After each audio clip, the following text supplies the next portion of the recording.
Chairman Crapo, Ranking Member Brown, members of the committee.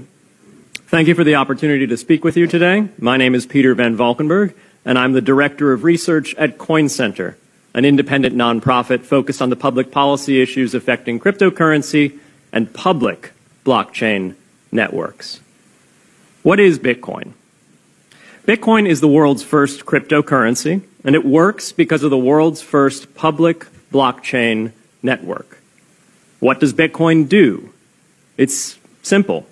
It lets you send and receive value to and from anyone in the world using nothing more than a computer and an internet connection. Now, why is it revolutionary? Because unlike every other tool for sending money over the internet, it works without the need to trust a middleman. The lack of any corporation in between means that Bitcoin is the world's first public digital payments infrastructure. And by public, I simply mean available to all and not owned by any single entity. Now, we have public infrastructure for information, for websites, for email. It's called the internet. But the only public payments infrastructure that we have is cash, as in paper money. And it only works in face-to-face transactions. Before Bitcoin, if you wanted to pay someone remotely over the phone or the internet, then you could not use public infrastructure. You would rely on a private bank to open their books and add a ledger entry that debits you and credits the person you're paying. And if you both don't use the same bank, well, then there'll be multiple banks and multiple ledger entries in between.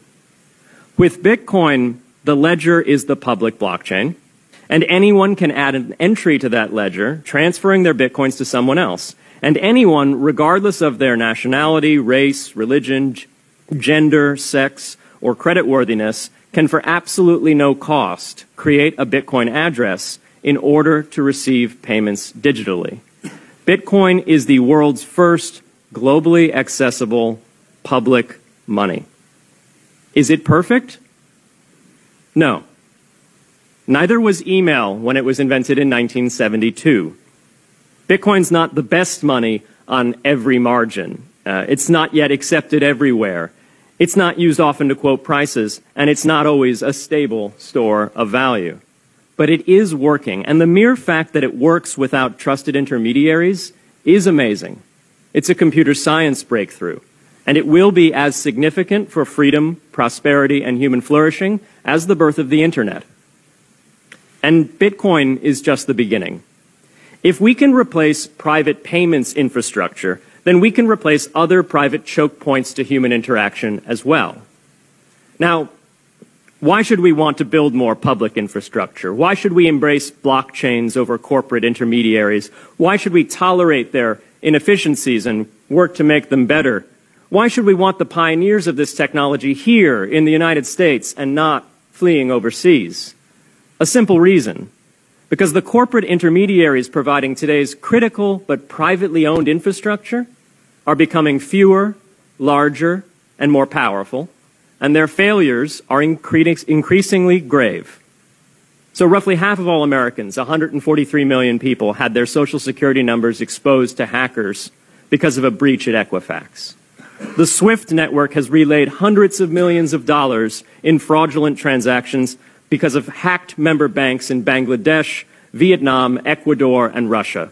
The FBI suspects now that the largest of these hacks was perpetrated by North Korea. Corrupt, low-level employees at an Indian bank, Punjab National, were able to fraudulently certify SWIFT messages, stealing $1.8 billion. It's the largest electronic bank robbery in history. In fact, it's the largest bank robbery in history. In October 2016, an estimated 1.2 million internet-connected devices were hacked and turned into a botnet that for several hours made prominent websites unavailable across Europe and North America, including CNN and Fox News, the New York Times, and the Wall Street Journal. Increasingly, physical machines are being connected to the internet to augment their capabilities. They're wired through servers that are owned and maintained by private and trusted intermediaries, the so-called Internet of Things. Pacemakers from St. Jude's Hospital have been hacked. Baby monitors from TrendNet have been hacked. And Jeeps from Jeep have been hacked to the point where they can be remotely commandeered and driven off the road. Now, those vulnerabilities are inescapable in systems that have single points of failure. It doesn't matter if the point of failure is a corporation or if it's a government. There shouldn't be a single point of failure. Similar choke points existed before the internet. If you wanted to deliver a message, you'd have to go through one of 3 television broadcasters or a handful of newspapers. Private corporations are essential, but no critical infrastructure should rely on 1 or 2. The internet removed single points of failure in communications infrastructure and ushered in a wave of competition among new media corporations building on top of its public rails. Blockchains can similarly disintermediate critical payments and IoT infrastructure. The technology is not yet ready to answer all of those questions today, but it is our best hope. And as with the internet in the 1990s, we need a light-touch, pro-innovation policy to ensure that these innovations flourish in America for the benefit and security of all Americans.